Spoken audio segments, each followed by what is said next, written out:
Prime news watch میں ایک بار پھر ناظرین آپ کو خوش آمدید کہتے ہیں۔ بریک سے پہلے ہم بات کر رہے تھے طلعت حسین سے اور آج کی جو اہم پیش رفت ہوئی ہے اور اس کے بعد میڈیا پر تنقید ہوئی۔ آج وفاقی وزیر قانون بابر اعوان اور قمر زمان کائرہ نے بھی پریس کانفرنس کی اور حکومتی وضاحت پیش کی، حکومتی موقف پیش کیا، لیکن اس کے ساتھ ساتھ میڈیا پر بھی انہوں نے ایک طرح سے میڈیا پر بھی تنقید کی۔ حکومت کا کیا موقف ہے آج کی اس پیش رفت پر، اسی بارے میں ہم بات کریں گے اور اس کے لیے میں جوائن کیا ہے ٹیلی فون لائن پر صدر پاکستان جناب سید آصف علی زرداری کے سیاسی مشیر فیصل رضا عابدی نے۔ بہت بہت شکریہ فیصل رضا عابدی صاحب۔ موقف تو سامنے آ ہی گیا پریس کانفرنس میں، لیکن آج جو پیش رفت ہوئی ہے اس میں کتنا سبق ہے نہ صرف میڈیا کے لیے بلکہ آپ کے لیے بھی، حکومت کے لیے بھی؟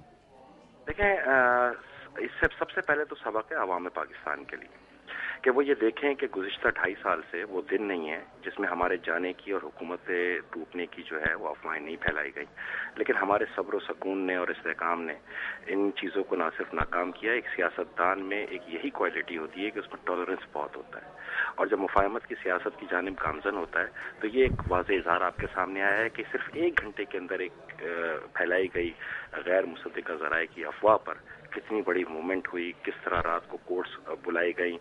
اتوار کو وزیر اعظم اگر آفس بلائے تو اس پہ تنقید کرنی شروع کر دی جاتی ہے، اور 8 بجے کے بعد 1 گھنٹے کے اندر جج صاحبان 17 کے 17 تیار ہو کے سپریم کورٹ آ گئے، وہ بھی آپ کے سامنے۔ اور اس افواہ پہ آج صبح کوئی کارروائی نہیں ہوئی، کسی نے یہ جاننے کی کوشش نہیں کی کہ یہ جس چینل سے یہ نیوز بریک ہوئی، اور سب جانتے ہیں، جس نمائندے نے کی اس کو بھی پتا ہے اس کے کیا تعلقات، کس سے کیا تعلقات ہیں، وہ بھی پوری دنیا کو واقف ہے۔ یہ بہت فاسٹ معاشرہ ہے اور اس کے اندر اس تیز معاشرے میں یہ چیزیں چھپی رہ نہیں سکتی، اور اس کے بعد اچانک از خود کارروائی اور پھر اتنی تیز حجت، یہ سب آپ کے سامنے ہے۔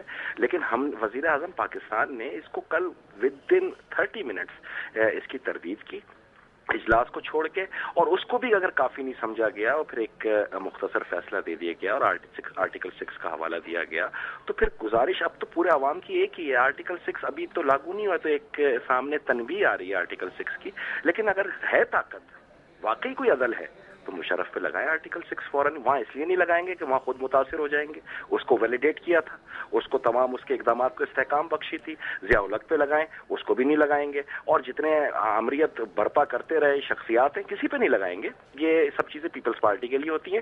پیپلز پارٹی ذہنی طور پہ تیار ہے، جوڈیشل مرڈر ایک پہلے بھی ہو چکا ہے، اگلے ایک جوڈیشل مرڈر کی بھی تیاری کی جا رہی ہے، اور ہم ذہنی اور جسمانی طور پہ بالکل اس کے لیے تیار ہیں، اور قطعاً ہم کہیں کسی سے تصادم نہیں کریں گے۔ اگر کسی کو شوق ہے ہمیں پھانسیاں دینے کا تو کہنے کی ضرورت نہیں پڑے گی، ہم خود تختہ دار پہ آئیں گے، خود اپنے گلے میں پھانسی کا پھندا ڈالیں گے۔ لیکن فیصل صاحب سوال یہاں پر یہ پیدا ہوتا ہے کہ آخر ایسی خبریں آتی کیوں ہیں؟ اس کی وجہ آپ کو کچھ سمجھ میں آتی ہے؟ 3 افواہیں ہیں پورے پاکستان کے اندر۔ ایک، کچھ لوگ تو یہ کہہ رہے ہیں یہ ایک ڈرامہ تھا، اور اس کے ڈرامے کے ہدایت کار اور پروڈیوسر سب واقف ہیں ان سے، اور یہ صرف اس لیے کیا جا رہا تھا کہ گزشتہ 1 ہفتے سے میاں نواز شریف صاحب پہ کیسز کھلنے کی جو ہے باتیں شروع ہو گئی تھی، اور خاص طور پر ظفر علی شاہ صاحب کی ریویو پٹیشن کو نشانہ بحث بنایا جا رہا تھا، جس پہ عدالت خود ان کو کرپشن کے الزام قرار دے کے باہر نکال چکی ہے، اور اس میں افتخار چودھری صاحب نے بھی فیصلہ لکھا ہے، وہ کسی سے پوشیدہ تو نہیں ہے کہ کرپٹ ترین حکومت تھی اور مشرف کے اس کے اقدامات کو ویلیڈیٹ کیا گیا تھا۔ جب یہ ایک یہ ہے سینیریو، دوسرا یہ ہے کہ عدالت کو شاید کوئی ایسا اندیشہ تھا کہ اس طرح کا کوئی کارروائی کی جانی ہے، یا جو وہ لوگ قریب میں ہوتے ہیں جو عدالت کے انتہائی قریبی لوگ ہیں، جو سمجھتے ہیں کہ پوری دنیا جو ہے صرف ان سے کیس کرے کیونکہ ان کے کیے ہوئے کیسز پہ فیصلے فوراً ہو جاتے ہیں، ایک یہ اندیشہ بھی ہے، اور تیسرا اندیشہ یہ ہے کہ اس نیوز کو بیس بنایا گیا۔ اگر اس نیوز کو بیس بنایا جاتا تو سب سے پہلے اس نیوز کی تحقیقات کی جاتی کہ اس نیوز میں کتنی طاقت ہے، کیونکہ اس قسم کی افواہیں اور یہ بریکنگ نیوز، اور یہ ایک راستہ کھول دیا عوام پاکستان کے لیے۔ آج کے بعد جو بھی بریکنگ نیوز آئے گی، کروڑوں جیالے سب عدالتوں میں کھڑے ہوئے ہوں گے، پھر دیکھیں گے جی انصاف کا تقاضا کیا ہے۔ فیصل صاحب، جیسے کہ آپ کو مختلف چیلنجز کا سامنا ہے، کراچی میں بھی ظاہر ہے اتحاد میں M Q M Peoples Party کے درمیان جو مسائل چل رہے ہیں، یہاں پر نون کی جانب سے ظاہر ہے نون اور آپ کے جو تعلقات ہیں، یہ کئی اہم چیلنجز ہیں۔ اب پیپلز پارٹی کی جو سیاسی حکمت عملی ہے وہ کیا ہوگی؟ پاکستان کے لیے تن من دھن سے قربانی دینی ہے، دوسری اس میں رائے نہیں ہے۔